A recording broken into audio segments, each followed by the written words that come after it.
4th, 2024. Let's begin with the Pledge of Allegiance led by Commissioner O'Grady. I pledge allegiance to the flag of the United States of America and to the republic for which it stands, one nation under God, indivisible, with liberty and justice for all.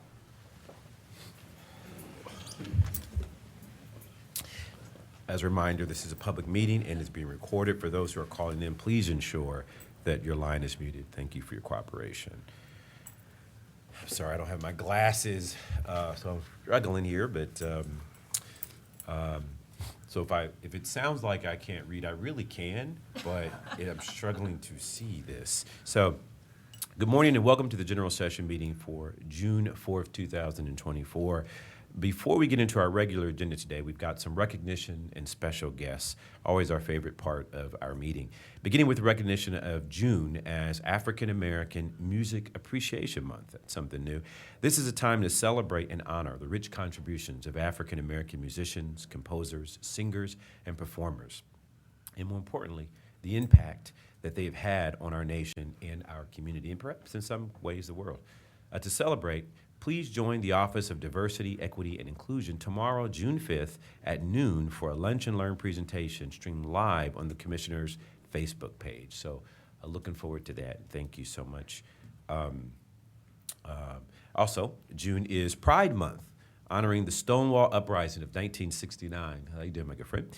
And a touchstone event in the LGBTQ history. The bravery and the resistance of those who took a stand against injustice during the Stonewall riots still inspire us today. And June is a time to celebrate and reflect the many contributions of the LGBTQIA plus individuals to history and culture around the world. Here at Franklin County, we're committed to enacting equitable policies to uplift the marginalized residents and to building a safe and diverse community free of violence or other threats to them. Today, we're proud to welcome Denzel Portis, Executive Director of the Stonewall Columbus, to give some remarks about Pride in this month's celebration. Come on up, Denzel. Good to see you. One day I'm going to get bold and wear some white glasses like that. This was an accidental little thing. phrase. These were my going out glasses, and they just kind of stayed around. So. They look good. Good. Thank you. Good morning. I just first have to start off by acknowledging that the last time I had the opportunity to be with you all, I was virtual, and I realized at the end of that I said I'm coming to the building next time. So glad I made it in this morning. A little bit of construction and traffic out there, but it is all good things. And I want to thank you all so much for making space this morning to celebrate and recognize Pride Month. It is truly an important moment for all of us. As Executive Director of Stonewall Columbus, I am privileged to represent an organization that aims to stand at the forefront of advocacy and celebration for the LGBTQ plus community in Columbus and across Central Ohio. This year, our theme for Pride is Live Out Loud. It embodies our commitment to visibility, expression, and advocacy. It encourages everyone in our community to embrace their identity fully and to celebrate the diversity that makes us strong. Live Out Loud is not just a theme, it's a call to action, a reminder to share our stories, to speak up against injustice, and to stand together in solidarity. The Stonewall Uprisings of 1969 ignited the global LGBTQ rights movement that we know today. And we honor the legacy by living out loud and proud in everything that we do. In Central Ohio, across the Franklin County region, we continue to push boundaries, break barriers, and foster inclusive environments everywhere we can thrive. For over 35 years, the Stonewall Columbus organization has presented the Pride Festival in March and has served as a testament to our progress and our ongoing journey. It is a place where advocacy and joy converge, a celebration of how far we've come and yet a reminder of what lies ahead. This June, I ask that we commit ourselves to principles of equality, diversity, equity, and inclusion.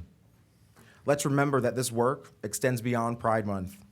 Each day offers a new opportunity to educate, to support, to advocate for each other. With the continued support of our community leaders, like the Franklin County Commissioners, and our dedicated community, we can ensure that every voice is heard and every story is valued. Thank you once again for your participation and acknowledgement of Pride Month, your support, and for standing on this journey with us to a more inclusive society, Together, we will live out loud and move forward with pride. Thank you. Thank you, Denzel. Let me open it up. Yeah, thank you. Thanks for being here.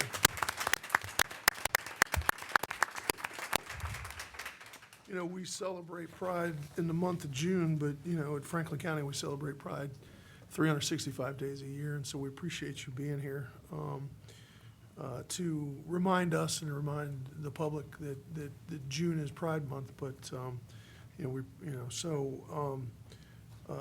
thank you. Thank you for being here, and, I don't know, I have a lot to say on this topic, but I think I'll just not maybe, but this is a subject that's near and dear to my heart. We all, I think, not all of us maybe, but a lot of us have friends and family members that are grateful for the advocacy of so many and the help and the inclusion of so many. And so we appreciate you being here today to remind all of us of all the hard work and the effort and the dedication of a lot of people. And so thank you. Thank you for being here. Thank you. And I'll just add a few comments as well. Denzel, thank you so much for your leadership.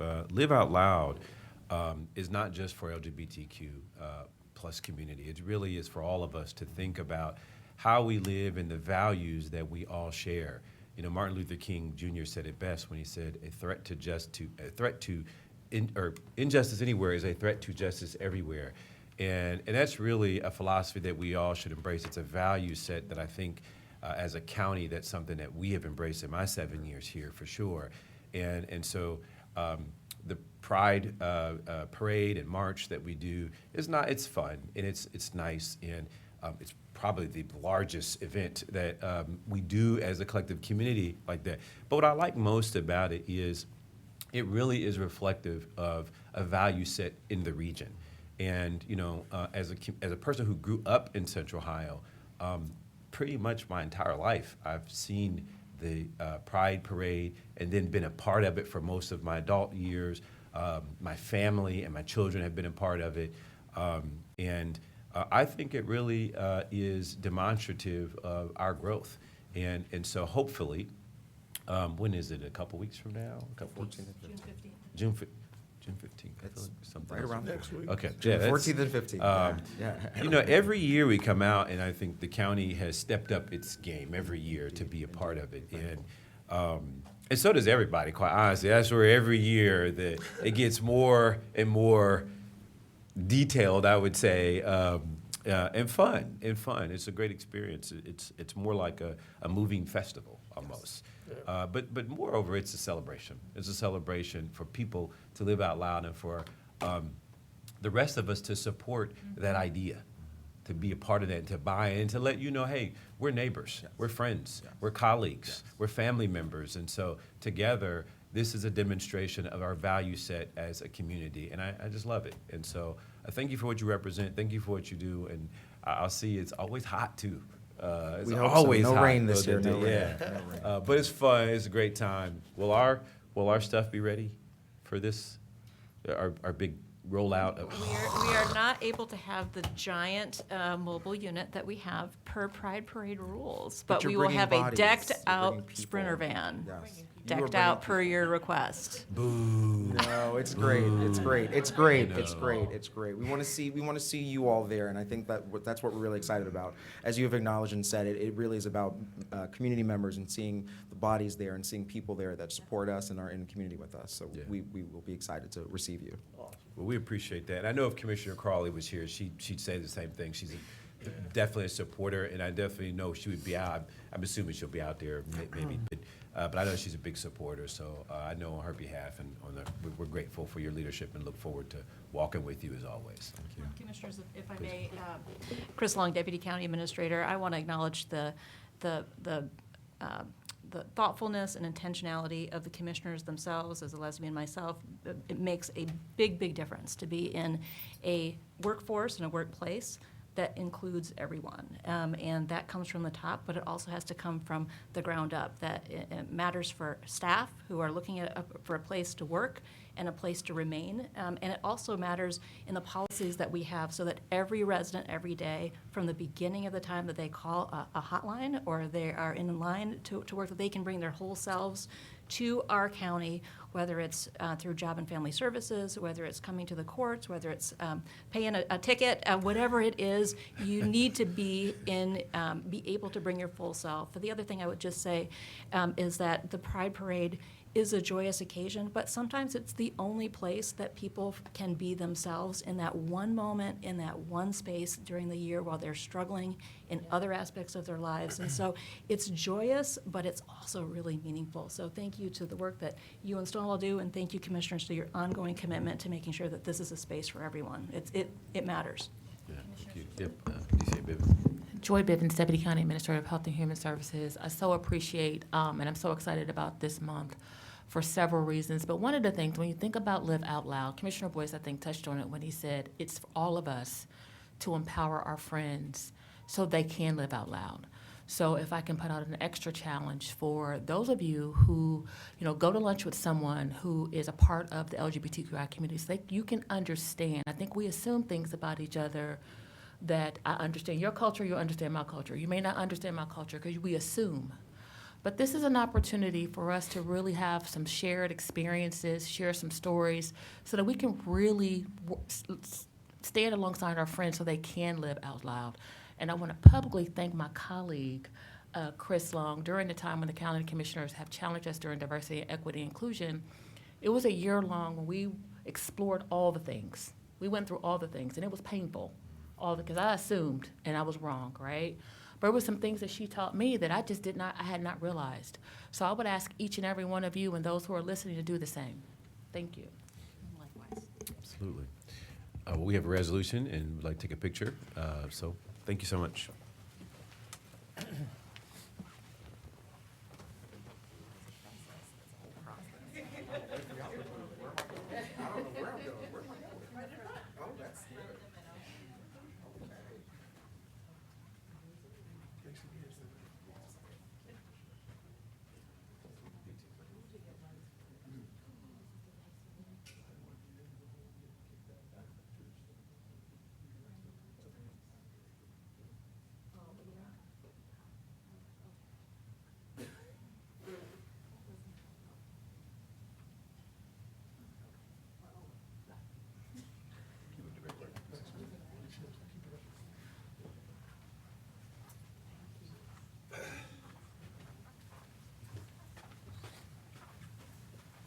Right. Let's keep this thing moving. In the name of community impact, my next guest I'm proud to welcome is my good friend, all of our good friend, Tony Cunningham, the president and CEO of the Godman Guild, to help us recognize Godman's 125th anniversary. Godman Guild provides programs that maybe I should put my glasses on. All right, let's try this again. Godman Guild provides programs that enhance social and economic mobility for our residents, including as a premier provider of workforce development to help workers into thriving careers so that their families can climb the economic ladder. Welcome, Ms. Cunningham. Thank you so much for being here. Thank you so much, and thank you for having us. We appreciate this recognition. I first would like to say I have with me a team that, you can't do it all alone. And we've been here for 125 years, and that has involved a lot of people who have poured their lives into the organization. So I wanted to recognize who I have with me today. And so with me today is my chair and vice chair of our board of directors, John Kelly and David White. If you would stand, please. Good. I also have my senior leadership team here with me today, so if you guys would stand. Thank you. And then I invited our long-serving president and CEO, whose shoes I now walk in, Ms. Ellen Moss. So if Ellen, if you would stand, please, and be recognized. Thank you very much. Thank you very much. And so, we've been around 125 years, and Kegel started in 1898, and the needs that were present then are still present today. And we are excited that as an organization, we've evolved to meet those needs. And I'm proud to say that Franklin County has been with us through the majority of that time over the last 40 years or so. You've been supportive of our organization. And so we want to say thank you. more specifically to the Department of Job and Family Services, who has been there for us. When I tell you there's about 300 kids about to be on the campground at Camp Mary Orton in about 7 days, and you all are a big part of making sure that that happens every year. We have workforce services. We have adult basic education where individuals who have not had the opportunity to complete their high school equivalency or need that extra boost to get to work can come and be served with dignity and served as the respected adults in our communities that they are. We also support our New American community with the services for ESOL and our language, and help individuals who come to our community be able to work and live and play and have thriving careers as well. And so we're just grateful for all of the support. I have to call out Justice Policy and Programs because they actually support our youth. Our goal is to make sure that we give our youth a healthy way to reach their goals, to keep them alive, keep them safe. And we're able to do that through our teen program where they can come and they can earn in the summer. They can also have support year-round with their schooling, and just making sure they choose a path, whether they choose college or going into the workforce, that we're able to guide them through that. So we appreciate that. It's been 100 years. I'm proud to say my grandmother received services at Godman Guild when she was a little girl, and they grew up in Flytown. So it's amazing now for me to be able to lead this historic organization. And just a little bit about the future. We are a Settlement House Evolved. We are still a part of the Settlement House community. I get that question all the time, like, are you guys still a Settlement House? Absolutely. Our values are rooted in Settlement House. However, we know that education and training is the pathway out of poverty. And we have to be serious about that. We have to go deep in that, and that's what we've chosen to do. So in our next era, our goal is to ensure that individuals have all of the tools that they need to participate in the prosperity in our region. Economic independence, the ability to raise their families, to have safe and secure housing, and all of those different things. And we want to be a part of helping them create that economic mobility and those thriving careers. So I tell people I want to help people get to livable wage and move from livable to thriving wage. And we can be a part of that entire journey. And we start at kindergarten. Kindergarten to career. And so we have programs and initiatives that, while they are educationally focused for our young people, they also are talking to them about what do you want to be when you grow up? And what is your native genius, and how can we encourage that in you and help you to build and grow into the strong community members we know you can be? So we just, again, want to say thank you. We have one goal at our organization, and that is impact. And we appreciate your support, your resources that you provide to help us have a greater impact in Franklin County and beyond. So thank you. No, thank you. Thanks for being here today. I'll just say, Congratulations, too, by the way. Thank you. yeah, I'll just add to that, congratulations and thank you as well. But I do, just for a second, want to reflect on the impact that you do have to families that are often on the ground floor of life and struggling to just find a way. For myself, I know that in my earlier years, when we had a very difficult environment, it was agencies like the Private Industry Council that provided me with my very first job, that gave me both the soft skills as well as hard skills in being a part of the workforce that I think really hold true today. And I run into so many people my age that were around at that time and were part of that PIC sort of class of jobs for summer youth. And I was reminded of the impact of that when I saw what happened in Akron, Ohio over the weekend, where 26 people were shot. Now, I'm not saying that, you know, young people are just going to be out there and doing that kind of situation. However, I do think oftentimes a lack of resources that provide them with options and opportunities to grow in life are sometimes absent, that maybe perhaps amplify that kind of life, you know, or that kind of situation. And so when you talk about what we're doing at Camp Mary Orton, that's so important to those families and kids who don't have all the resources to attend the more sort of camps that cost a lot of money, or be a part of other kinds of programs that might sometimes cost a lot of money. And so I just want to say to Godman Guild, to all of the folks, Ms. Moss and so many others who are impacting, you're on the ground floor of strengthening Central Ohio in a way that, quite frankly, can't be replaced. And so I want to encourage you, we're grateful with the partnership. We're grateful for the investment.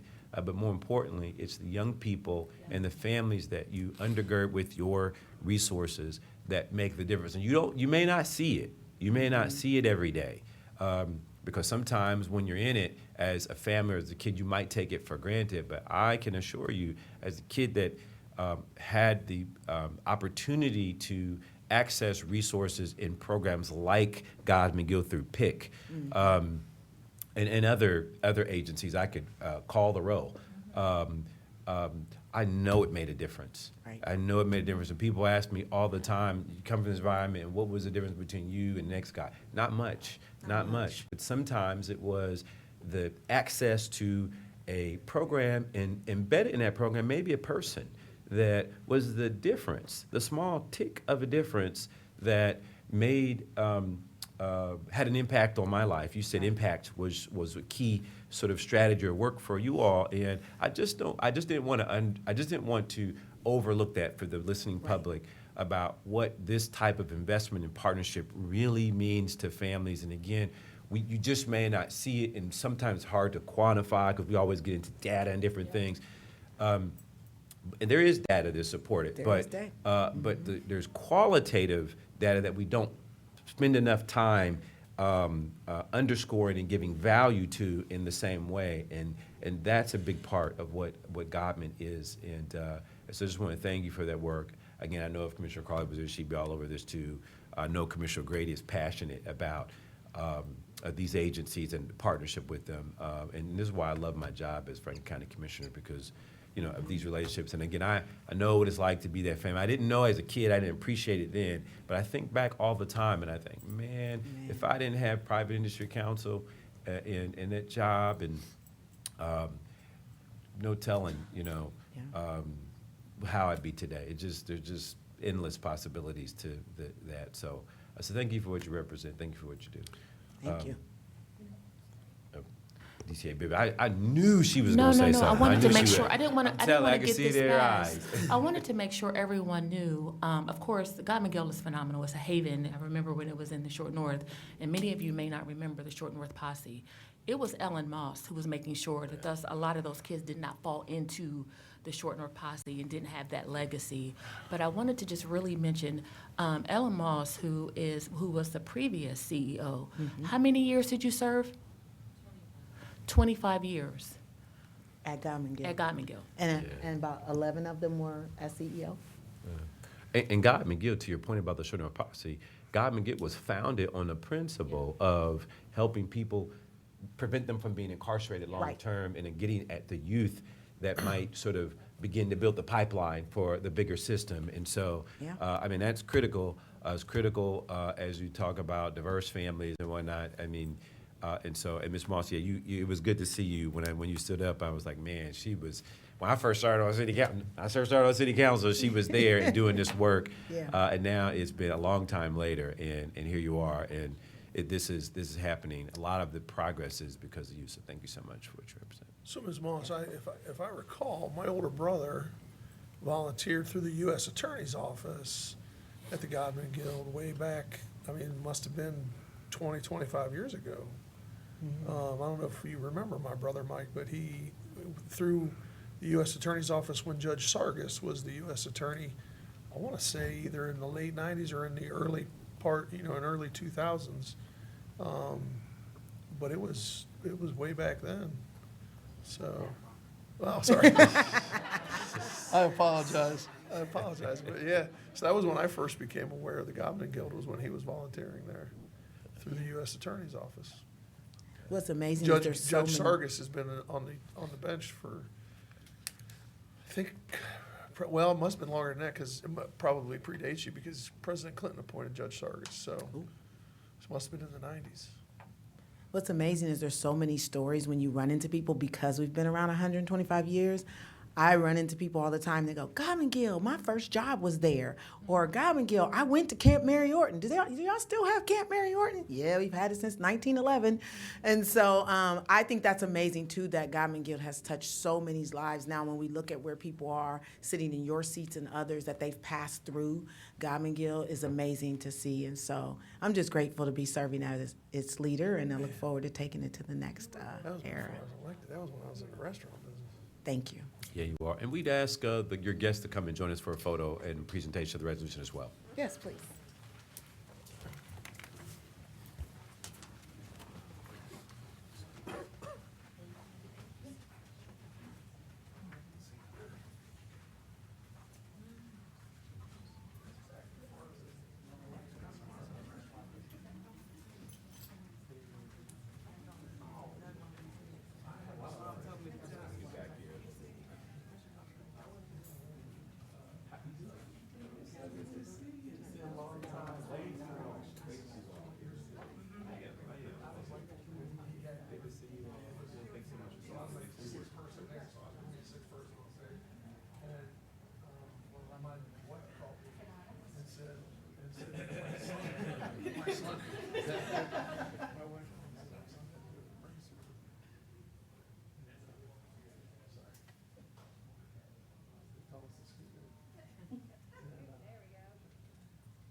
But he says, I said, my son got to the hospital. And he goes, oh, we're going to put you on first. And so he did. But he let me know where he got up on the other.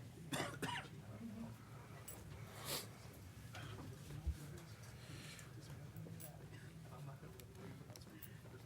And he put me.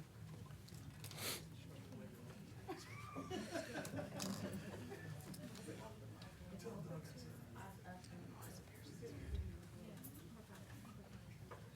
Commissioner Grady. Commissioner Grady. She's also at Delta. she what? She's also at Delta. Oh, of course. Yes. She's Doug's niece. And more importantly, she's Mr. Lumpkin's granddaughter. That's right. Mr. Lumpkin and my dad were like this. That's great. Yeah. I was telling her the story about my kid shoving a Lego up his nose. We had to, sorry, we were, I was at a candidates event years ago, 20 years ago with her grandfather, the Mr. Clarence Lumpkin, the godfather, the mayor of Linden. And I was, you know, with Mr. Lumpkin, everything was by the book. And I got there early because, you know, I had kids and it was a Sunday and my son was playing football all the way on the other side of town. And so I thought I better get there early. So I got there and I was still like the sixth person, you know, so I had to wait because Mr. Lumpkin, everything was by the book. And so I was number 6 in line and I thought, oh man, I'm gonna be late. So I thought, well, I took my seat and then my wife calls me and tells me that my son's gotta be rushed. My youngest son at the time had to be rushed to the emergency room. And so I went up to Mr. Lumpkin and I said, Mr. Lumpkin, I'm gonna have to go, I can't stay. My son's gotta be rushed to the emergency room. He said, you know what, we're gonna start right now and you're gonna go first. Cause I'm not gonna let Pete O'Grady's son leave without speaking to this crowd. I was like, well, it's an emergency, but he'll be okay. So I spoke real quick and then I left. And then when I got in the car, I called my wife and she said, you could have stayed longer. He just stuck a Lego up his nose. By the time I got there, I got over that side of town, she said, just go ahead and go to the football game and get Jack because, you know, they were already at the emergency room and they already got the Lego out of his nose. He was like a little 4-year-old kid and he stuck playing with Legos on the sidelines of the football game. I'm and he hoping stuck all one of up your his son's nose. colleagues are watching this now, so Oh. that they can go back. We've and- told that story a million times and he's at work right now. You know, and then I went and picked up Jack and watched the rest of the football game. But yep, that's the story. When you got kids, that's what happens.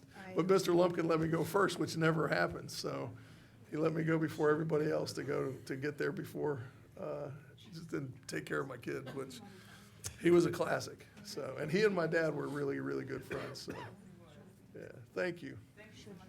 Yep, thank you. All right, we'll keep it moving. First up, the Court of Comment, please. Resolution number 46024, resolution to approve a contract with iLuma Innovations LLC to provide implicit bias training for court staff in the amount of $35,000. Good morning, Commissioners. Kimberly Canada, Director of Finance for the Common Pleas Court, and in the gallery with me is Deputy Court Director Susan Bedsole. This resolution approves the contract with iLuma Innovation LLC to provide consulting services to the Common Pleas Court General Division. The consulting company will provide multiple court-wide trainings on implicit bias. Training sessions are scheduled to begin June 2024 and conclude by December 31st, 2024. Pending any questions, we request your approval.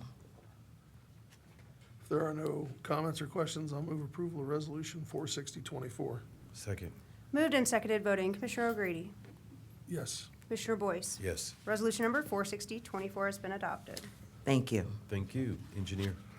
Resolution number 46124, establishing, altering, and widening of Fisher Road, County Road number 22, from Wilson Road, County Road number 25, to Hague Avenue, County Road number 66, Franklin Township, Franklin County, Ohio, declared necessary. Good morning, Commissioners. Brad Foster, Franklin County Engineer. This resolution seeks to declare necessary the improvement of Fisher Road from Wilson Road to Hague Avenue, located in Franklin Township. The project is funded by ODOT safety dollars and seeks to reduce Fisher Road from 4 lanes to 3 lanes while adding buffered bike lanes and installing a sidewalk on both sides of Wilson Road and Hague Avenue. Pending any questions, I ask for your approval. If there are no comments or questions, I'll move approval of Resolution 46124. Second. Moved and seconded voting, Commissioner O'Grady, Yes. Commissioner Boyce. Yes. Resolution number 46124 has been adopted.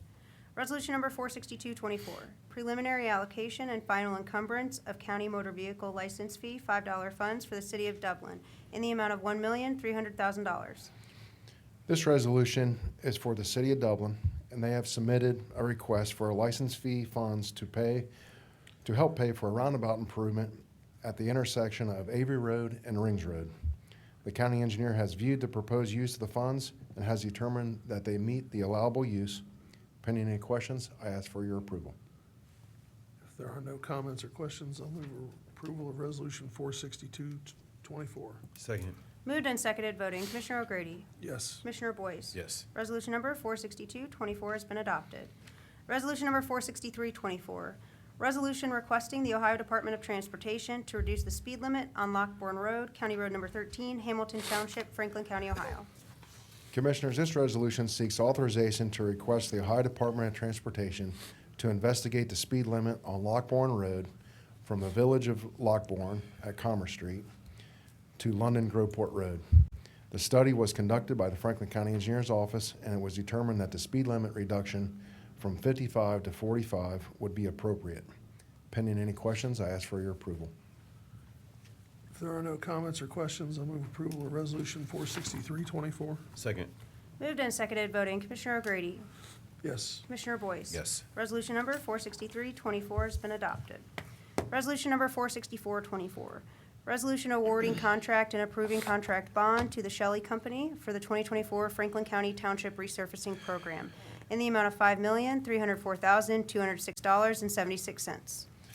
Commissioners, our last resolution seeks to award a construction contract to the Shelley Company for the 2024 Franklin County Township Resurfacing Program. Shelley Company was selected via the competitive bid process with a bid opening on May 2nd, 2024. This is a locally funded project, and we use the Franklin County Engineers Equitable Business Enterprise Program is going to be implemented on this project. The EBE goal is 8%, includes Buds Incorporated, Eaton, and Jennings Trucking are all EBE contractors. The utilization plan submitted by the Shelley Company anticipates the EBE percentage exceeding the EBE goals. This year's program includes 13 of 17 townships and also includes the village of Urban Crest. Pending any questions, I ask for your approval. If there are no comments or questions, I'll move approval of Resolution 464-24. Second. Moved and seconded voting. Commissioner O'Grady? Yes. Commissioner Boyce? Yes. Resolution number 464-24 has been adopted. Thank you very much. Thank you. Sheriff. Resolution number 465-24, resolution authorizing a supplemental appropriation within the training fund for the purchase of IT equipment for the training academy. Wait, I'm not sure I've ever seen you in person. Like, this is blowing me away. It's throwing me off that you're here in person because usually, yeah, I mean, you're all shaved up and everything. Yeah, he got a haircut and a shirt. Yeah, man, you just messing up the whole meeting flow here. He wears a jacket when he's on screen, and then Yeah. he comes in here and he's got no jacket on. I wasn't today. prepared today to actually Oh, deliver, so that's the okay. reason why. Yes. Good to meet you, Albert. Good to Yeah. Good to see you again. Yeah, nice to meet you in person. I wasn't sure if you were real, if that was AI. kind of thing, you know. Yeah. Good morning, Commissioners and County Administration. Albert Smith, Assistant Finance Director for the Sheriff's Office. Our first resolution authorizes a supplemental appropriation in the amount of $144,500 from our Continuing Professional Training Fund. These funds will be used to purchase IT equipment that will be utilized during basic peace officer and basic corrections academies taught at our training academy. Fund 2131 has enough cash to support this supplemental appropriation. Pending any questions, I ask for your approval. If there are no comments or questions, I'll move further comments or questions.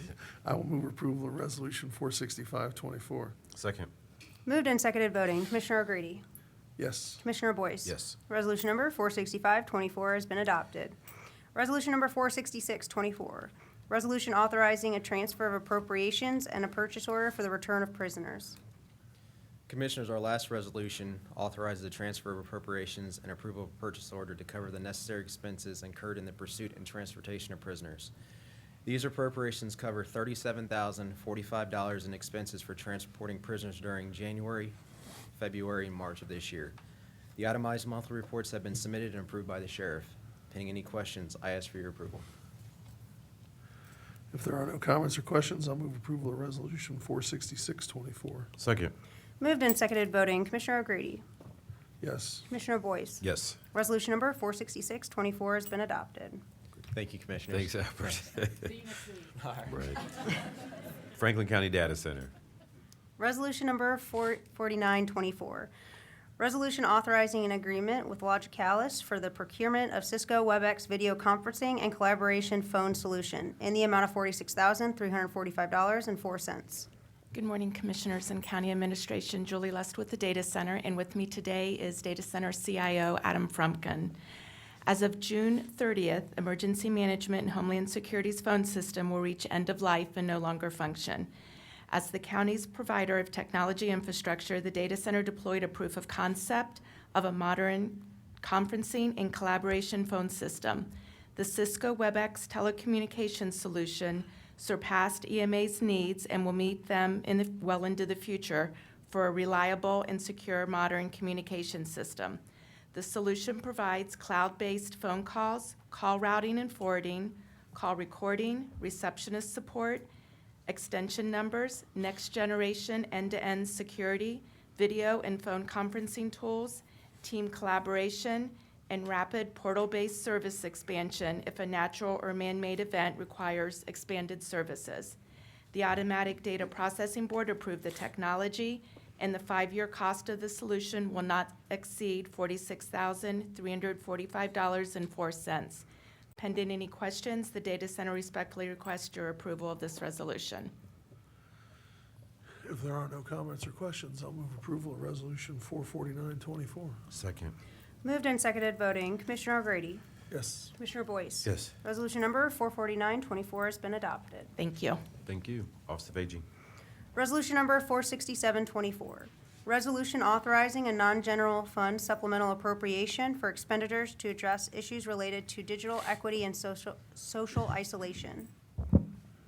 Good morning, Commissioners and County Administration. Larice Cohens, Chief Financial Officer for the Office on Aging. In November of 2023, the Franklin County Office on Aging received a little over $4.1 million in revenue from the state of Ohio for a one-time Healthy Aging Grant to help seniors stay in their homes, stay connected to their communities, preserve their personal assets, and promote a healthy, independent, and active lifestyle. The revenue from the grant was carried over into 2024. However, the spending plan for allocating these funds was not finalized before the 2024 budget was approved. FCOA is required to use 10% of these grant funds to address digital equity and has identified a need to use some of the remaining funds to combat social isolation. The Franklin County Office on Aging wishes the authorization of supplemental appropriation in the Senior Services Fund 2027 in the amount not to exceed $906,135 to support digital equity and social isolation. The appropriation funds will support the Levels Unlocked initiative in the amount of $643,442 to provide a range of services to promote self-sufficiency and address the challenges of loneliness. The digital equity requirement for the Healthy Aging Grant requires 10% of the grant funds, which is $262,393, to be used for programs to enhance digital equity. Pending any questions, we respectfully request your approval of this resolution. This is really important. Digital equity is a big deal. So, yes, please. I'm sorry, Mr. President. Administrator Wilson, please. Thank you. Kenneth Wilson, County Administrator. I would like to commend the leadership of the Office on Aging for thinking of innovative ways to address the challenges that our senior population is facing in Franklin County. This is also an opportunity to bring attention to another initiative I want to highlight is Mission Possible. I had the opportunity with Director Wingo and Director Pessinger and DCA Bivens to highlight that program in a recent Talk of the County episode. And we really want to connect our seniors with technology, a pet, anything they need to give them happiness and not feel alone and isolated. So I want to commend you all for thinking innovatively. It's an expensive endeavor, but our seniors are worth it in order to bring these programs forward and think about ways that we connect our seniors with love. So I just want to commend Director Wingo and bring attention. And if anyone would like to find out how to connect with a pet and receive information, that Talk of the County podcast, anywhere where people connect, be it Apple Podcasts, Amazon, etc., or they can reach out to our office to get that information. Thank you. Thank you, President Boyce, Commissioner O'Grady. Thank you. Is there a motion? All right, if there are no further comments or questions, I'll move approval of Resolution 46724. Second. Moved and seconded voting. Commissioner O'Grady? Yes. Commissioner Boyce? Yes. Resolution number 46724 has been adopted. Thank you. Thank you. Office of Equity, Diversity, Equity, and Inclusion. Resolution number 46824. Resolution authorizing a grant agreement with Columbus Council on World Affairs for the youth empowerment within Franklin County through the Global Scholars Diploma Program in the amount of $48,054.42. Good morning, Commissioners and County Administration. D'Amica Withers, Chief Economic Equity and Inclusion Officer in the Office of Diversity, Equity, and Inclusion. The Columbus Council of World Affairs mission is to increase global competence and understanding in Central Ohio through education, collaboration, and through leadership. The Global Scholars Diploma is designed to cultivate globally competent high school students who will actively engage with local professionals who share insights into various cultures, global careers, and pressing global issues. They will also participate in collaborative activities centered around the event's theme, promote the development of indispensable global competency, social emotional intelligence, and transferable skills. Through this agreement, the grantee will engage 1,400 Franklin County, Ohio high school students ages 13 to 18 in the Global Scholars Diploma program. Columbus Council of World Affairs will provide at least 36 experiential learning events through the online modules exploring global issues and guiding students through the Capstone Take Action project. Columbus Council of World Affairs will provide at least 36 in-person events and workshops throughout the school year. Activities of the program include global career workshops, global issues workshops, cross-cultural and communications development workshops, Take Action project, a capstone advisement, mentorship, graduation, fair, and scholarship opportunities. This resolution supports goal number 11 of the Franklin County Poverty Blueprint. Jessica Flowers, Director of Education, and Hannah Meyer, Vice President of Columbus Council of World Affairs, are here for comments and to answer any questions you may have. After comments or questions, I respectfully request your approval of this resolution. If there are no, I'm sorry. Do you want to make some? Yeah, I'm sorry. Oh, I was just going to say good morning and thank you all for learning about our program and supporting the work of the Columbus Council and the Global Scholars. We're especially excited about this coming school year because it marks our 10th graduating class of Global Scholars. And it also happens to coincide with the 50th anniversary of the Columbus Council. So we're looking forward to celebrating with the county these huge milestones. And I want to give a special thank you to the commissioners and also to D'Amica and her office for all the support they've given the program. Thank you. Thank you. If there are no comments or questions, I'll move approval of resolution 46824. Second. Moved and seconded, voting. Commissioner O'Grady? Yes. Commissioner Boyce? Yes. Resolution number 46824 has been adopted. Thank you. Thank you.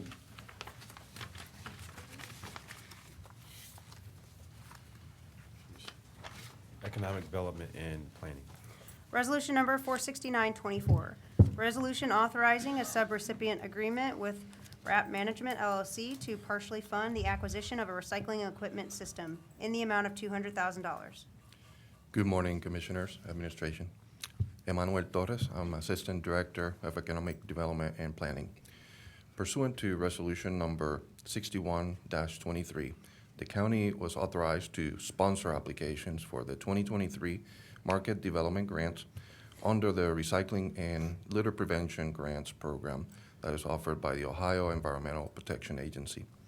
For the purpose of this program, the county serves as a pass-through agent of the funds. Staff has confirmed that RAP Management has completed the project, and this resolution seeks your approval to authorize the transfer of funds to RAP Management. Unfortunately, while CEO and founder of RAP Management planned to be here, they had an issue at one of the plants. He then planned to be here virtually, and we're having technical difficulties. But if you allow me, he did send me some comments that he would very much like for me to read on his behalf. And he is listening.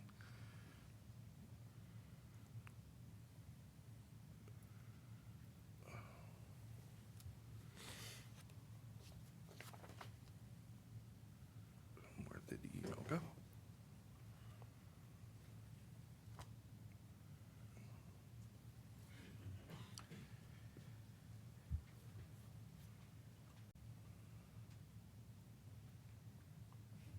Forgive me, the email literally just disappeared. No,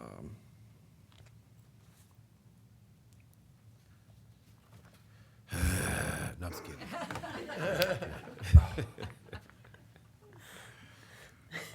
My Lord, this is, Don't hold back. here we go. He says, really sorry I wasn't able to connect. This is very important to me and our team at RAP Management. On behalf of our team, I would like to thank the Franklin County Commissioners and the Ohio EPA for their support in providing us a market development grant. RAP Management is a sustainable pavement materials manufacturer. Our purpose is to manage RAP, or recycled asphalt product. Asphalt is the most recycled product in the world. However, on average, in the U.S., there's only 20% recycled materials used in the production of new asphalt. Approximately 85% of the work we are completing in our industry is the reconstruction of our existing infrastructure. As a result, we are generating more RAP than we can consume using our standard manufacturing processes. RAP management is averaging over 60% recycled materials, or 3 times the industry average. In an effort to help solve this problem, I am proud to state last year RAP management recycled 472 million pounds of RAP. We are probably the smallest carbon footprint per revenue dollar organization in Central Ohio. This was only possible due to the support RAP management received from the Franklin County Commissioners and the Ohio EPA.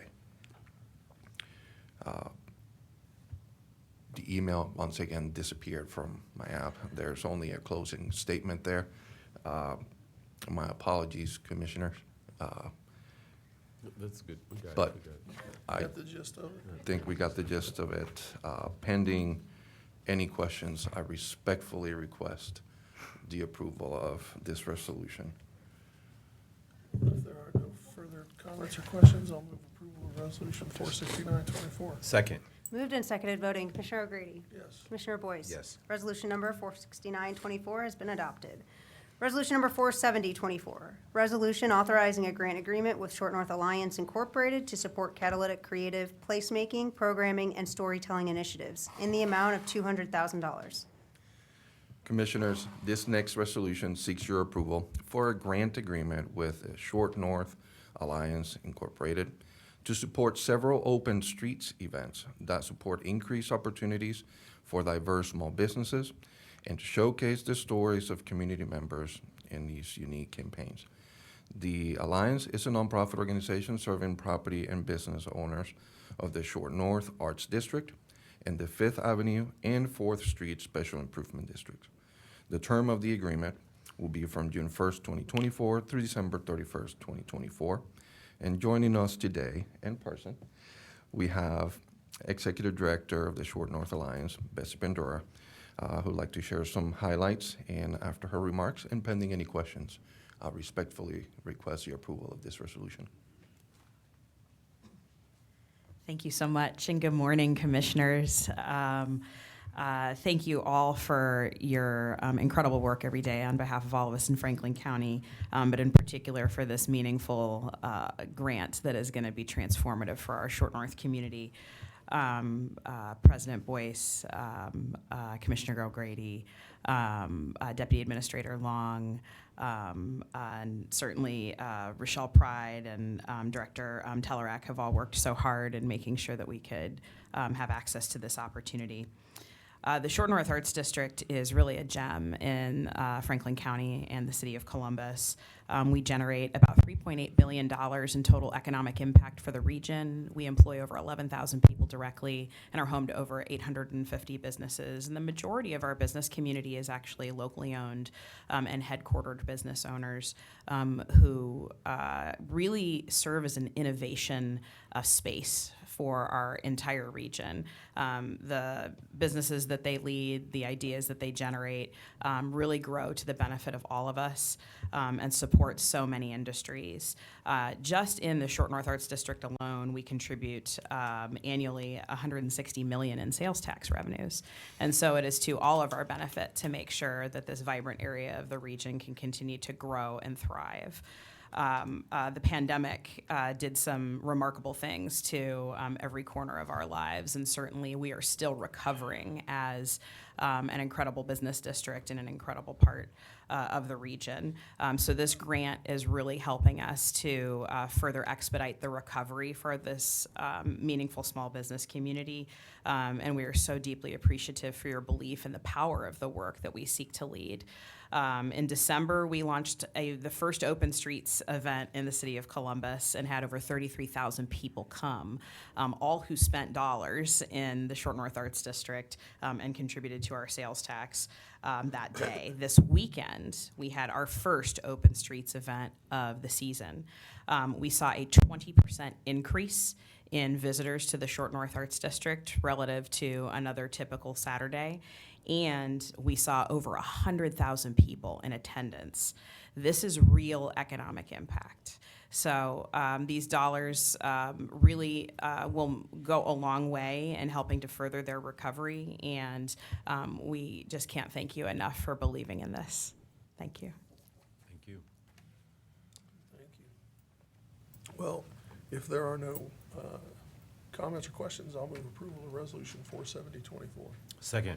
Moved and seconded, voting. Commissioner O'Grady? Yes. Commissioner Boyce? Yes. Resolution number 47024 has been adopted. Thank you.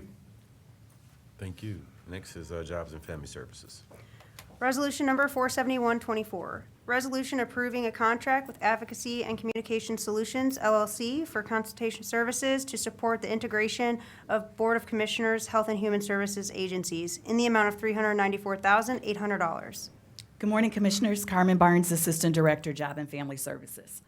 Commissioners, we know that racism is a root cause of poverty, constricted economic mobility, and health disparities. These disparities are further exacerbated by siloed human services systems. The Rise Together blueprint to reduce poverty in Franklin County calls for increased alignment of health and human services agencies to achieve its express goals and action steps.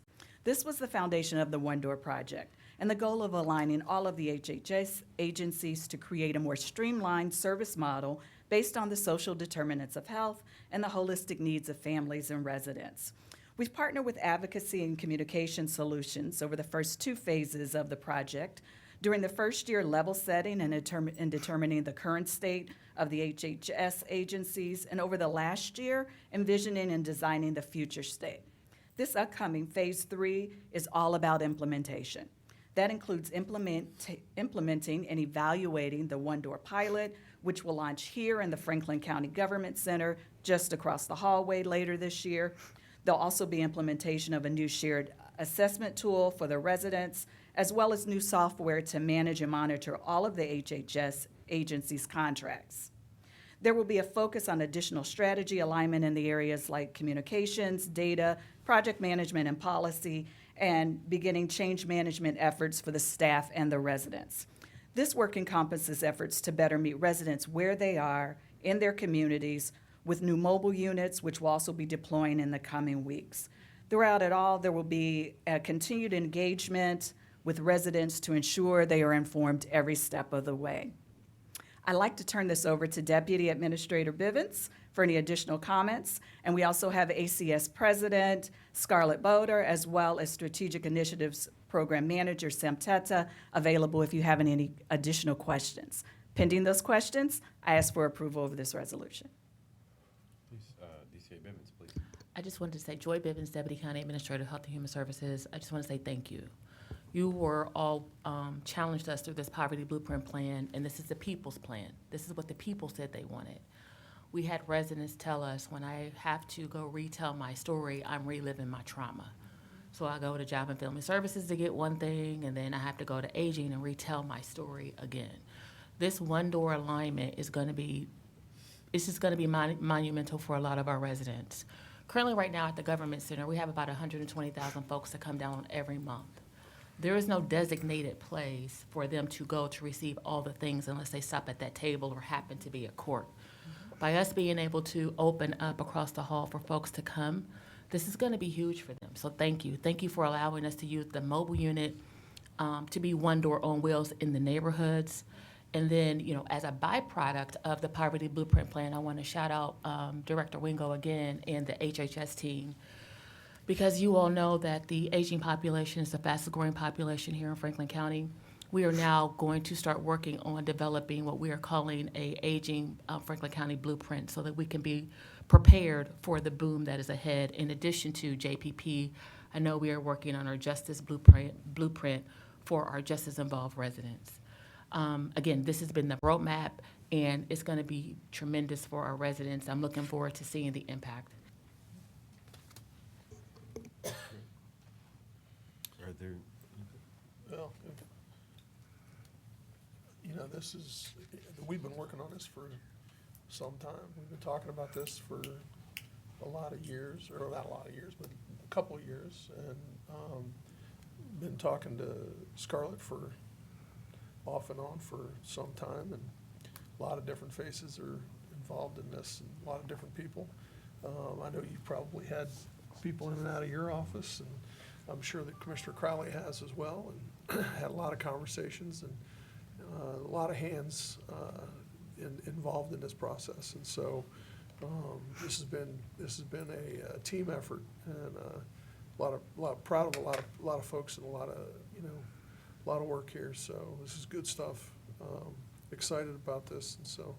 I want to ask a comment. So you made me think of a couple of things. One, this conversation about racism and poverty for Franklin County, while I can't commit future commissions, this is not a phase for us. This is not something that is trendy for us, and that we kind of got out in front of this a few years ago, and then we just kind of sticking with it. We believe in this work. 2018. Yeah. We believe in this work, and more importantly, we've invested in it. And if you remember, Commissioner O'Grady, when we did that year-long study, one of the things that came out of it, DCA Bivens, was that you had to have patience in terms of the investment. You couldn't say, oh, we're going to invest in this for the next 5 years, and then we'll have ended racism and poverty. I don't remember how it was stated, but it basically said you have to be committed for the long haul. You have to be really vested in it, and over time, you'll see the type of results that are meaningful. And what I've learned about this work is that there are so many pieces of the puzzle that create the mosaic of the work that we're doing in racism and poverty.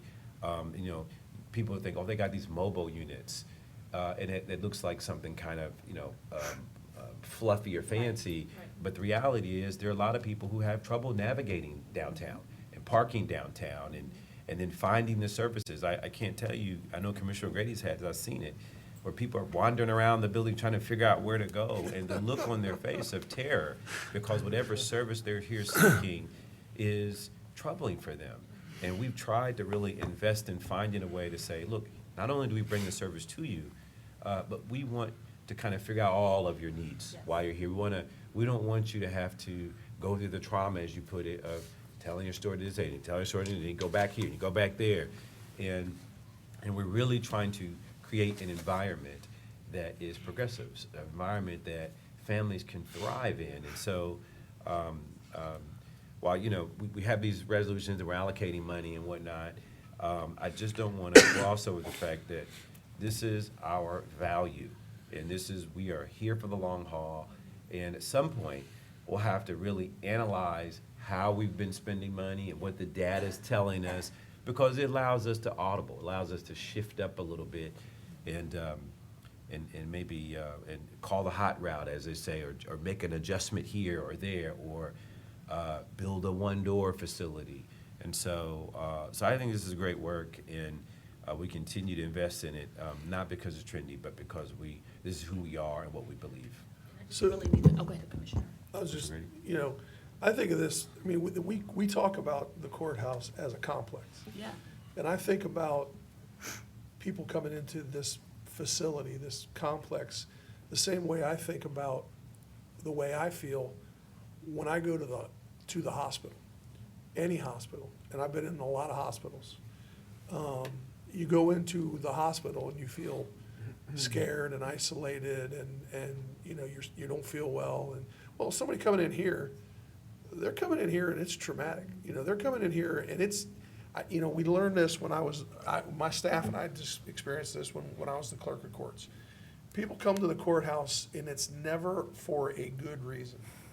They're not here unless they're getting married, and some people would say that that's not even a good experience. We used to joke about that. But people come to the courthouse, they're not coming here for a good thing. They're coming here to pay up a traffic ticket. They're coming here because they're getting a divorce. They're coming here because their family's being torn apart. They're coming here because they're in court. They're coming here for all bad reasons. And then they come into the complex that is the courthouse complex. And it's hard to navigate that. And I've said it, if I've said it once to Chris Long, I've said it a million times.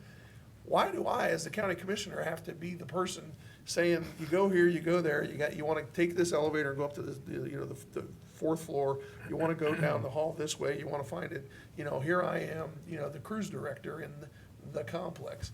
But somebody needs to be, because this place is hard to navigate. So you're here and you're already intimidated by this building. And then you walk into a place and you're in a bad frame of mind because you're here for a bad reason. And so we need people that are here to help them feel better about their with their situation and their experience and, what they're dealing with. And, so Commissioner Boyce is absolutely right. Your staff, your people, all of you guys are doing, God's work, every day.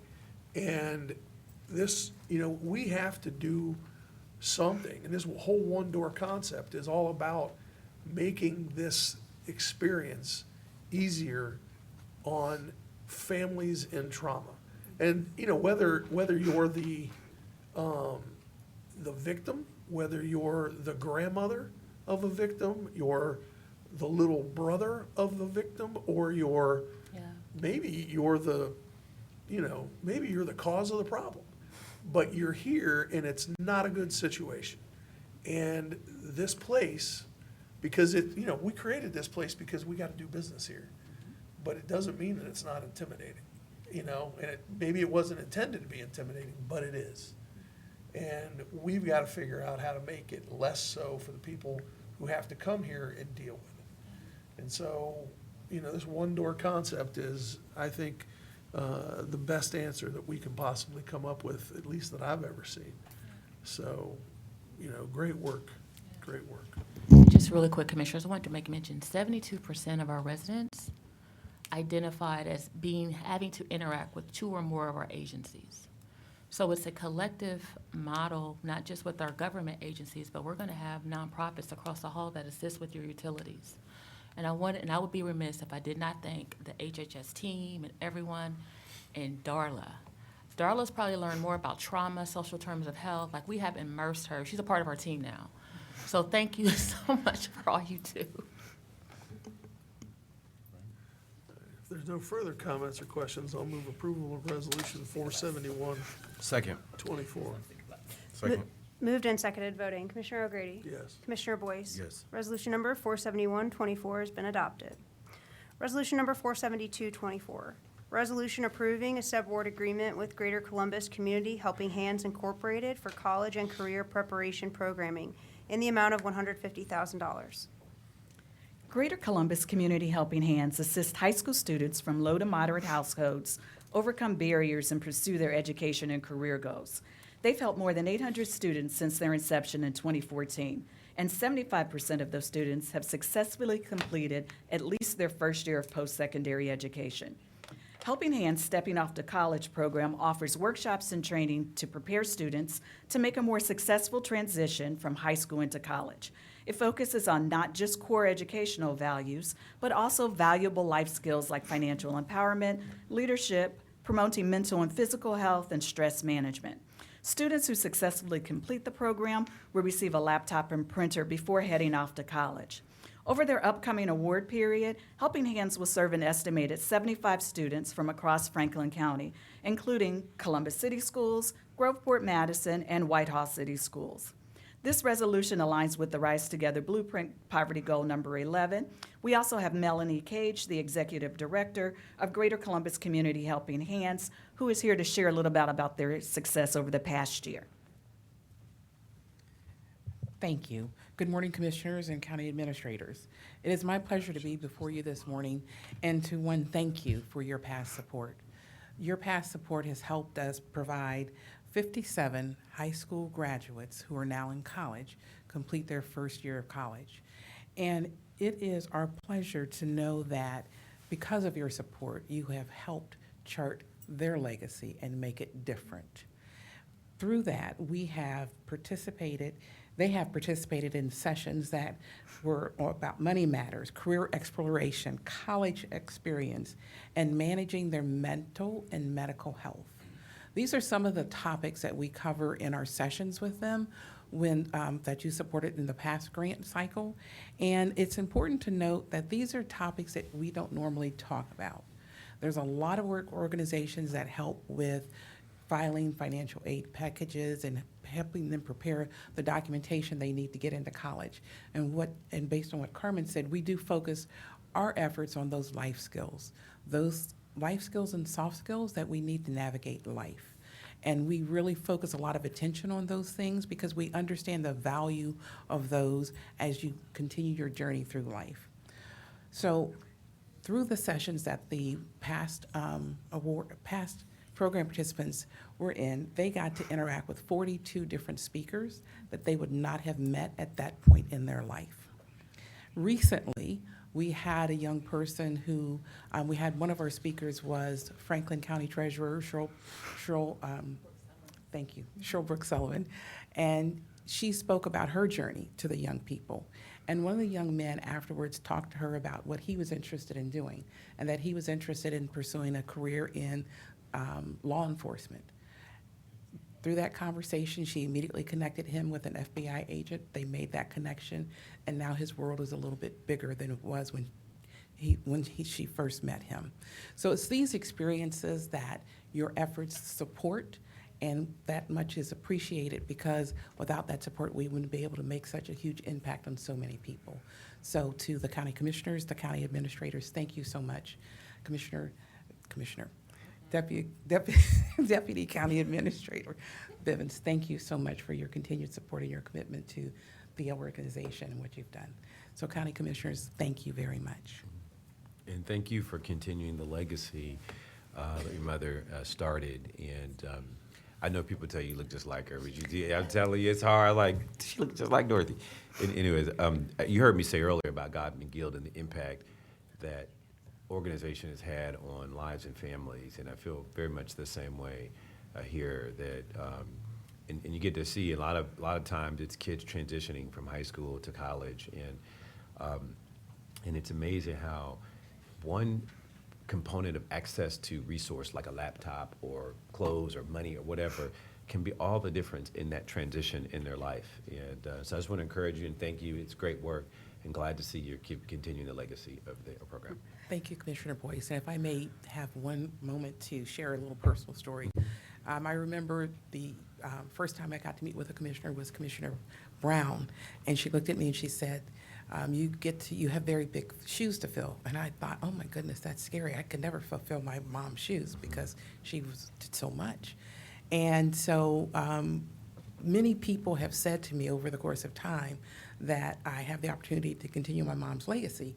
And I thought, you're right, but also we get to create a new legacy for young people at a point in their life that's very transformative for them. And that's really what my mom focused on, and that's what we have the opportunity to continue to do, and all of you are part of that as well. So again, thank you. Thank you. Yeah. Good words. Thank you. If there are no further comments or questions, I'll move approval of Resolution 472-24. Second. Moved and seconded, voting. Commissioner O'Grady. Yes. Commissioner Boyce. Yes. Resolution number 472-24 has been adopted. Thank you. Justice Policy Programs. Resolution number 473-24. Resolution authorizing a sub-grant award with Our Brothers Keepers for community-based services for individuals diverted from the prison system and/or at high risk for future criminal justice involvement under the FY 2024 Targeted Community Alternatives to Prison Grant Program in the amount of $75,000. Good morning, Commissioners. Melissa Pearson, Chief Operating Officer with the Office of Justice Policy and Programs. Commissioners, Our Brothers Keepers will utilize targeted community alternatives to prison funding to support a 90-day Living with a Purpose transitional housing program, which is intended to support up to 50 young males ages 18 to 25 at risk for justice involvement and homelessness. In addition to housing, the program will provide employment support, life skills coaching, mental health assessments, and financial literacy training. This resolution supports goal number 5 of the Rise Together Blueprint by increasing equitable access to housing and services. Pending any questions, we would ask for your approval of this subrecipient award. If there are no comments or questions, I'll move approval of Resolution 473-24. Second. Moved and seconded, voting. Commissioner O'Grady. Yes. Commissioner Boyce. Yes. Resolution number 473-24 has been adopted. Resolution number 474-24. Resolution authorizing a professional service contract agreement with Dennis Sumlin for peer support and case management services for justice-involved residents served through the Franklin County Rapid Resource Center in the amount of $30,000. Commissioners, as you know, the staff we hire to support our many direct service programs really are the lifeblood of our work. As we get closer to fully launching the Rapid Resource Center at the James A. Carnes Correctional Facility, we will be bringing more superheroes with lived experience on board to support the operation. Mr. Sumlin comes to us from North Community Counseling Centers, where he served as a qualified mental health specialist, a case manager aide, and a resident specialist. This contract for peer support services in the amount of $30,000 will be supported through an FY 2023 Centers for Disease Control Overdose Data to Action grant. This resolution supports Goal 2 of the Rise Together Blueprint, and pending any questions, we would respectfully ask for your approval. If there are no comments or questions, I'll move approval of Resolution 474-24. Second. Moved and seconded, voting. Commissioner O'Grady? Yes. Commissioner Boyce? Yes. Resolution number 474-24 has been adopted. Resolution number 475-24. Resolution authorizing 3 contracts with Garden Associates, Denise Jones, and A. Equitas for the purposes of training preparation, facilitation, and travel to provide a 2-day training on evidence-based prosecution in domestic violence and strangulation cases with 3 subject matter experts in connection with the Blueprint for Safety Initiative in the amount of $7,817. Commissioners, through the Blueprint for Safety Initiative, a number of training needs have been identified, including the need for specialized training on evidence-based prosecution in victimless domestic violence and/or strangulation cases for law enforcement, city and county prosecutors, and justice professionals. This 3 subcontracts with subject matter experts, including Garden Associates, Denise Jones, and A. Equitas, will support the preparation and facilitation of a 2-day training for up to 100 justice professionals.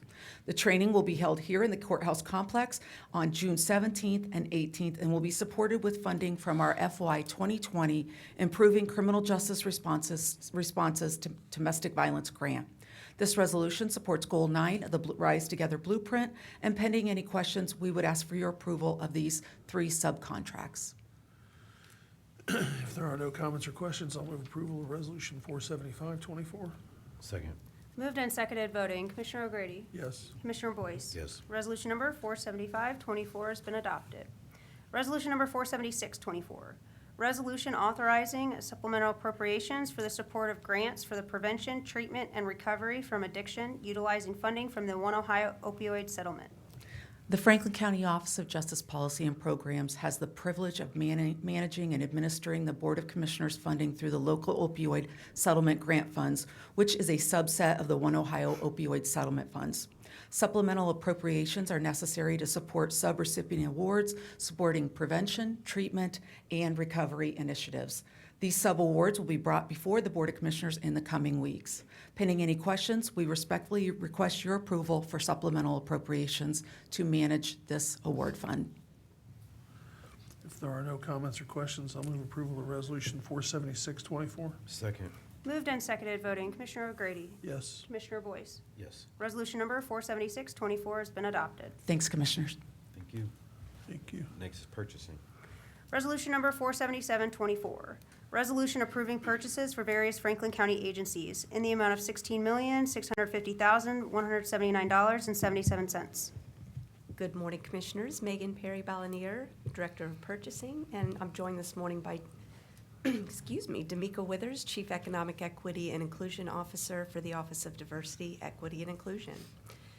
The resolution before you, Commissioners, requests your approval of 70 purchase orders for which the County Auditor has pre-certified available funding, and D'Amica has prepared the supplier diversity data for you this morning. Thanks, Megan. Commissioners and County Administration, 16 of the purchase orders being presented today are being awarded to small and emerging businesses totaling $200,870.82. These awards are distributed as follows: 1% to small and emerging businesses, 4% to minority-owned businesses, and 18% to women-owned businesses. Once approved, 8 agencies will have provided equitable and inclusive opportunities to small businesses this week, which include Public Facilities Management, Court of Common Pleas, the Data Center, Clerk of Court, Sheriff's Department, Public Defender, Franklin County Board of Developmental Disabilities, and the Engineer's Office. Putting any questions, we respectfully request your approval of this resolution. If there are no comments or questions, I'll move approval of Resolution 477-24. Second. Moved and seconded, voting. Commissioner O'Grady? Yes. Commissioner Boyce? Yes. Resolution number 477-24 has been adopted. Thank you. Thank you. Board of Commissioners. Resolution number 478-24, resolution approving the first addendum to the tenant improvement agreement with REPSA LLC and NMRD3 Limited, and authorizing the county administrator to take additional actions not inconsistent with this resolution in the amount of $2,203,783.51. Good morning, Commissioners. Jesse Armstrong, Assistant Prosecuting Attorney. Excuse me. This resolution would authorize a first addendum to the tenant improvement agreement with REPSA LLC and NMRD3 Limited for the construction of improvements necessary to convert former retail space to office space to be utilized by the Board of Elections on Morris Road. If you recall, late last year, you approved the tenant improvement agreement, which provided for the design of these renovations. These improvements will expand the early vote center operations, allowing the Board of Elections to queue more voters inside the building, and also expanding total voting capacity to approximately 1,000 voters per hour. It will also allow for additional secured space for the storage and programming of electronic poll books, printers, and other critical election day supplies. This expansion is particularly important in this coming presidential election, where the board anticipates between 90 and 100,000 early voters. This contract was written to require these improvements to be completed and this expansion ready for the upcoming presidential election. Pending any questions, we would respectfully request your approval. If there are no comments or questions, I'll move approval of Resolution 478-24. Second. Moved and seconded, voting. Commissioner O'Grady? Yes. Commissioner Boyce? Yes. Resolution number 478-24 has been adopted. Thank you. Are there any generalizations? There are not. All right, that concludes our meeting. Thank you so much. Have a great week.